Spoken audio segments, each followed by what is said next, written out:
Hey guys, I'm here at the Family Resource Center and I'm here with Tina Bartleson, and she's going to tell us about what they do in our community and how important this organization is. So, if you would just tell us about this organization. Sure. Well, the Family Resource Center is a nonprofit agency, and we've been around for the last 33 years.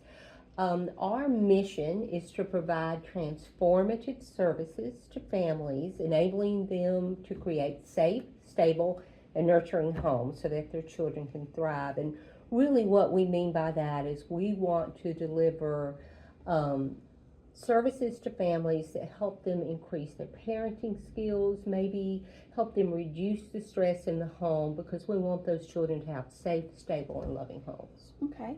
Can you tell us a little bit about how you got involved in this and why you have such a passion for it? Sure. Well, I have been with the center for quite some time. When I started my career, I was an investigator with Family and Children Services. And what I noticed is that a lot of families kept coming to DFACS again and again. The primary reason for that was because they didn't have good information. They didn't have support to help them put that information into action. So I was so grateful when the Family Resource Center opened and I had an opportunity to apply to be the director. Okay. Can you tell us about this organization's expertise and what makes it stand out from other organizations? Sure. I think what makes us unique is we're providing home-based services to families. So just think about a family that has several young children and how difficult it is to get all of them dressed and ready and in the car at the same time, and then you got to drive to some place and come into an office. That really increases stress for families.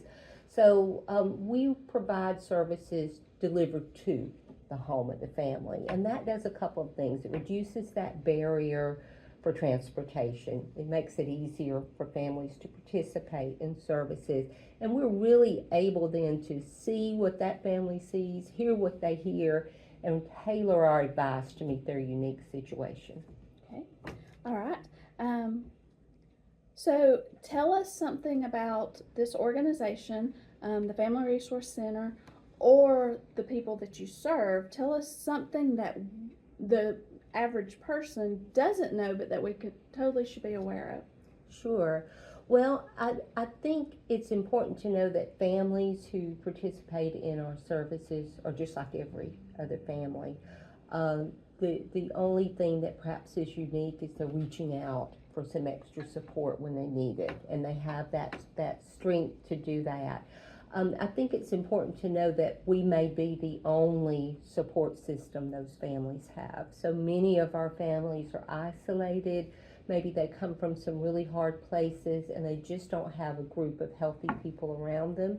We may be the first folks who have believed in them. In fact, we had one mom recently tell us, "You're the first person who ever thought I would amount to anything."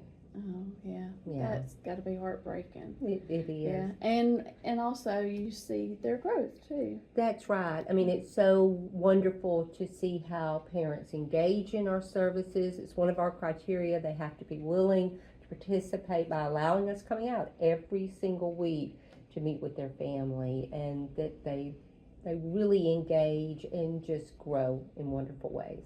Okay. All right. How do you select those that participate in the Family Resource Center? Right. Well, we are targeting our services to families who have children 12 years of age or younger, or a family can be expecting a child, but we really want to reach parents as early as we can in their parenting journey. And we're looking for families, like I said, who are willing to have a parent A come out to their home every week, willing to try at least some of the suggestions we make. And maybe that family is experiencing some stress or some overwhelm, and they just feel like they need some extra support. Okay. All right. Let's talk about mindset and challenges. So this organization does some wonderful things out in the community. But what has been a struggle? Oh, I'd say the biggest part, probably for us and every other nonprofit, is fundraising. So we're lucky that we have a rather diverse funding stream. We have events, we have an annual campaign, and we have some grants. Grant writing can be really hard. I know folks always say, just write another grant. But all grants have strings attached to them. Most grants want you to do something new. And we're just wanting to do what we do best, which is home visitation and supporting families. So I'd say the fundraising piece is the most challenging. Okay. Since you have been here, have you had a significant, like, aha moment where something has just really either touched you or just been eye-opening for you? Wow. I think there have been a lot of different aha moments. I guess for me, seeing the resilience of our families. I mean, families we're serving come from multiple hard places. They're dealing with multiple risk factors, multiple challenges. And sometimes I think it would be hard for me to get up in the morning, but yet they're getting up every day and they're taking care of their kids, and they just need some extra information and support. I'm also really struck by the power of this community and the generosity of this community, because we wouldn't be here if our community wasn't investing in us and donating and helping us provide the services. Yeah. So to me, that's just a wonderful place to be. You feel really part of it's community. Yeah, we do have a wonderful community, and it's wonderful to be a part of it. Okay, so you have a team that you work with. Can you talk us through the structure of your team here? Sure. Well, as a nonprofit, we have a board of directors. We have 23 members on our board, so we're kind of large in size.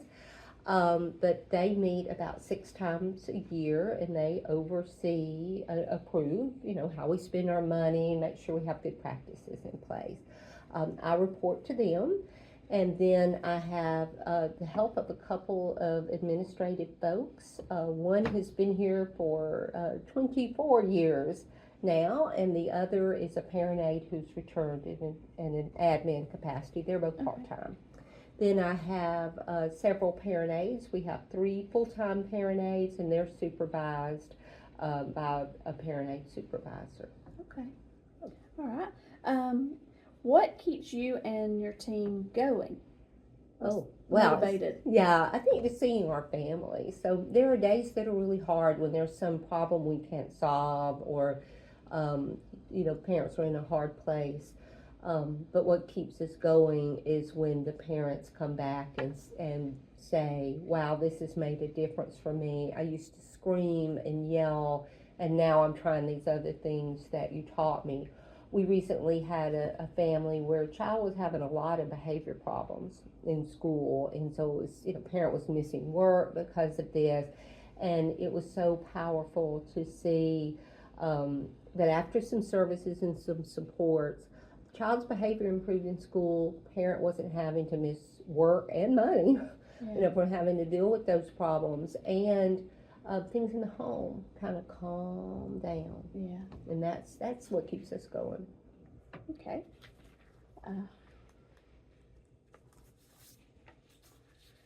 All right. So you talked about one of the struggles is raising money. Do you have anything specific that the community can do to help to raise profits?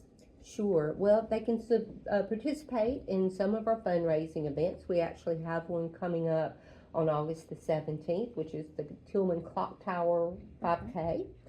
And certainly just donating money to the Family Resource Center. Maybe you have a hard to buy for a person and it's a great birthday gift. And folks can donate online at frcrome.org. But if a person wants to give us an in-kind sort of support, we can always use that. We'll be launching a new program in the fall to reach parents at the very start of their parenting journey. So right after they give birth, we hope to provide some screenings and other supports and referrals to other agencies if they need that. But we could use some tangible things like diapers, formula, baby safety supplies, pack and plays for those families that don't have a safe place for their baby to sleep.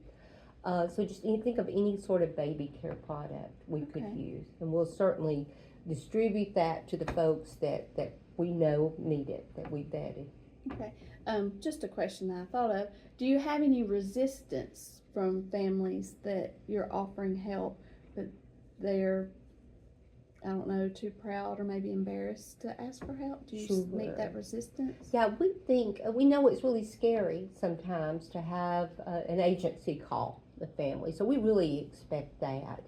And we really approach our parents and say, hey, we know this is scary. We're nonprofit, we're not the government, it's totally your choice.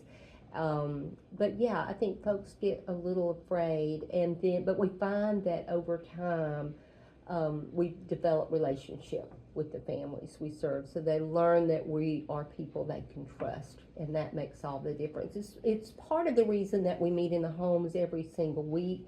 We are on the ground of our parents. We're coming into their home, so they are in control of what's happening. But like I say, we get to know them, they get to know us, and it just makes a difference. Okay. All right. If you could go back to when you first started and give yourself one piece of advice, Oh, whether it's in this setting or another setting in life, what would that be? I think it might be to go outside just a little bit more, to enjoy the community and all that it has to offer. Okay. Because we have a lot of wonderful things here. Through that we form more relationships and we just have fun. But I think taking care of ourselves is really important. Okay, that's great advice. Okay, so the next few questions I want to ask her are just rapid fire questions, so she Okay. can just answer really quick. Okay. What do you enjoy most about working for Family Resource Center? I think working with my staff. They're Okay. incredible people. All right. And the most challenging part of Raising that money. raising Yeah. the money, okay. And what advice would you give to someone wanting to make a difference in the community? I would say get involved with a nonprofit, help in some way, reach out to see what you can do to be a support. Okay. And what is your go-to source for inspiration and encouragement? Oh, goodness, I'm lucky to be surrounded by some really strong women in particular, my mother, and some great friends. And Okay. so they're my go-to. All right. And who has been your inspiration throughout your time here at the Family Resource Center? Oh, wow. It's hard. My board of directors, it's hard to name one person. So Yeah. many of them have impacted me in different ways, and all of them teach me something that makes me a better person and a better director. Awesome. All right. That's all the questions that I have. Is there anything you want to add or let the audience know? Well, I think just know that if you see a family who's struggling and needs some extra support, you've got a place to refer them to, and just reach out and lend a helping hand to your neighbor. It really is all about being a good neighbor and showing care. Okay. All right. Thank you so much. And this is Tina Bartleson with Family Resource Center. Thank you guys. And I'll put all the links to everything and how you can follow them on social media and how you can donate in the comments below. So thank you guys. Thank you.